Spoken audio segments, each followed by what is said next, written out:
I think that we have reached a real sort of, I would say, significant turning point in the nation as a whole. And what I would say is you have, and I'm among them every single week, I want to thank everybody in Fayetteville, met a ton of our listeners who were there for the Texas-Arkansas game. Incredible experience. I'm going to be, by the way, in Gainesville, Florida this weekend for the Alabama game against Florida. In a couple of weeks, Buck is going to be with me for his first ever college football game. We're going down to Tuscaloosa for the Ole Miss-Alabama game, which looks like it's going to be incredible. But then also, in addition to being at Texas, Arkansas, I flew back. My 10-year-old is about to turn 11 on Wednesday, and what he wanted to do was go to an NFL game, the local team, the Tennessee Titans here, with his 10-year-old, 11-year-old buddy. So I took a big group of kids to that football game. And I've been to a bunch of college football games. I've now been to an NFL stadium. The crowd began as the flyover was occurring and as they honored September 11th victims. This was obviously on September 12th. The crowd spontaneously began to chant USA, USA. I tweeted out that video. You can go check it out. What I am seeing all over this country with college football fans and with NFL fans is they're showing up, selling out their stadiums, not wearing masks, living 100% their normal life, tailgating with friends, hugging, high-fiving, celebrating.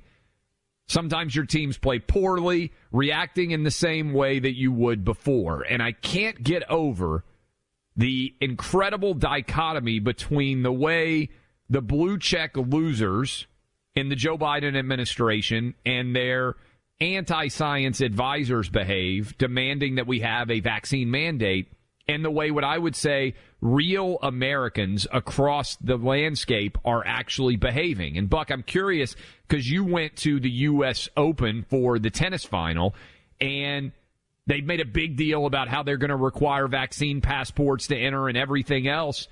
Virtually nowhere in football are they requiring them. But what was your experience going through to get into that arena to watch that event? So I love going to the U.S. Open. It's one of the only sporting events that I make I've made a real effort in the past to go to. I've been going since I was a kid. I used to go to NBA games too, and the occasional Giants and Jets game, but that feels like eons ago now. But I'm going to the final between Medvedev, a Russian, and Novak Djokovic, a Serb, who is arguably, if he wins one more of a major, the U.S. Open, Wimbledon, French Open, Australian Open, the greatest tennis player of all time, at least by major wins, which is usually how people judge it. And I show up there, and just spoiler alert, in case you didn't see it, which I'm sure anybody who cares about tennis did, Djokovic got spanked. I mean, it was bad. He had a tough time. 3-set loss on center court. But as we're going in, Clay, they're yelling, "You must have your vaccine passport visible and your ID in your hand. You must." They're yelling this. And if anybody's ever been there, there's this big walkway with thousands and thousands of people just funneled toward the main grounds and then Arthur Ashe Stadium. After they were yelling you at this, at the top of their lungs, people yelling this as you're getting closer. And then they had someone go, just waving people, yep. I am not kidding. I could have held up a soiled napkin. I could have had in my hands a piece of junk mail saying, I've just won $1 million or something, and waved that. And the security, by the way, I'm not making fun of the security guard. I'm with the security guards on this. I'm with them in that they're not going to do that. This is absurd. It's going to slow everything down. So I want to high five the people who weren't even really checking.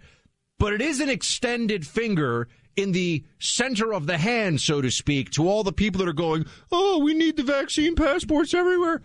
If you're going to do things like this, it is truly cosmetic theater. It obviously means nothing.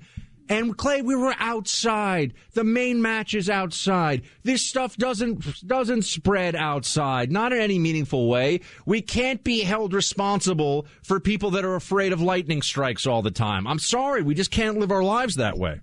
Well, and I think it becomes increasingly difficult to argue in favor of any kind of restriction when Americans are turning on their television sets And even if you are among the COVID fear porn purveyors or one of the people who's still terrified that you're going to die of COVID, when you're watching a full stadium and they finally have done away with the absurdity of coaches on the sidelines having to wear masks or anybody having to wear those ridiculous shields, there is now no indication whatsoever that COVID ever existed as it pertains to college football and the NFL when you actually are in the stadium, you're watching the games. And, Buck, the great masses of football fans out there, this is spreading virally now, the amount of chants of F. Joe Biden that are occurring all over the country, including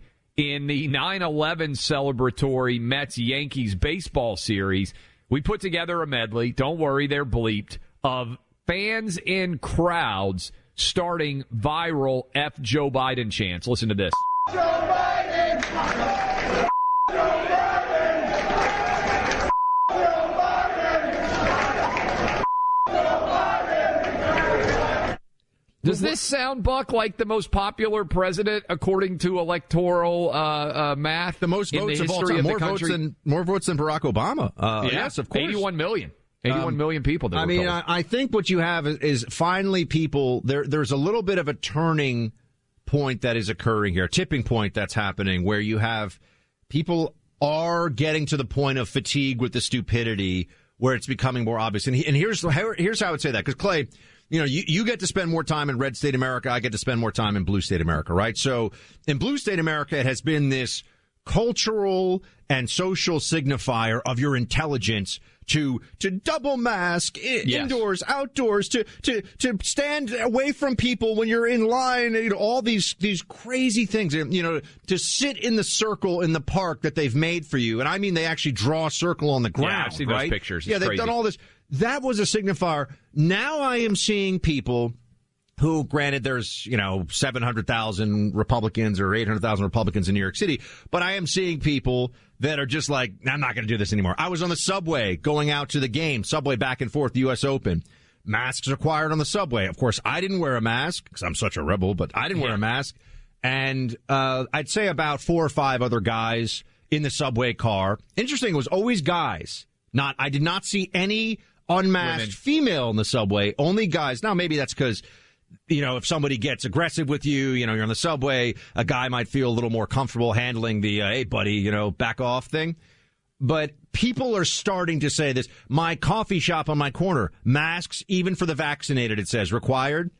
Half the people and the staff not wearing masks. I think there is real fatigue with Fauciism that's settling in, Clay, in blue state, right? It's been in Nashville. It's been in Tennessee and Texas and Florida.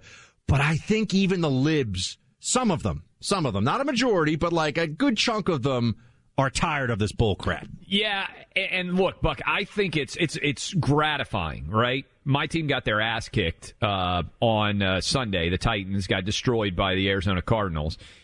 But, man, I'll tell you, being in a stadium that was full again and being able to look around and not see a single person wearing a mask anywhere in my entire section, not seeing a single person lining up to get your ticket scanned to come into the stadium, and seeing that also taking place, Buck, all over the country, right? Whether you're a Giants fan in New York or whether you're a 49er fan in San Francisco, places that you would anticipate fans would be more apprehensive and nervous, and there might be more of a mask-related requirement. Now, maybe Lord Fauci is going to weigh in here because he couldn't have been happy with all the NFL teams joining all the college football teams. Why was he picking on the? I wanted to ask you this. Why would he pick on the college football teams, Clay? But I would also say, though, if you were at the Philharmonic or a soy milk tasting contest, I'm just saying you would see a lot more masks than you will at an NFL game. I agree, and I think that's the answer of why Fauci's picking on football. Because football fans, I think in general, are the heartbeat of America. They're middle-of-the-road people who are sane, but also not fearful. I mean, if you're going to go watch guys beat up on each other playing football, hyper-masculine sport, men and women, you're probably not the kind of person who is fearful of what might happen to you on a day-to-day basis. You can break an arm. You can break your back. You can go paralyzed playing football. I mean, football comes with real risk. Football is far more dangerous to players than COVID. And yet, the people that are there watching, they understand that this is everyone there wants to be on the field, wants to be there, and wants to be involved in this sport. And look, I'm hoping, Clay, because at least right now they're arguing things that are always in contradiction to each other. You know, the vaccines work so well. Oh my God! Unless everyone around me is vaccinated, I'm gonna get so sick and die even if I'm 30 years old. I'm starting to see people are understanding that this can't continue as it is. The only thing that would change that trajectory, in my opinion, isn't even really a case thing. It's if we see the hospitalizations and the deaths start to go up considerably again, which would just be an indicator of not just vaccines waning in efficacy, but effectively failing after a time period. And that's the big question mark that we have to see how it plays out in the wintertime.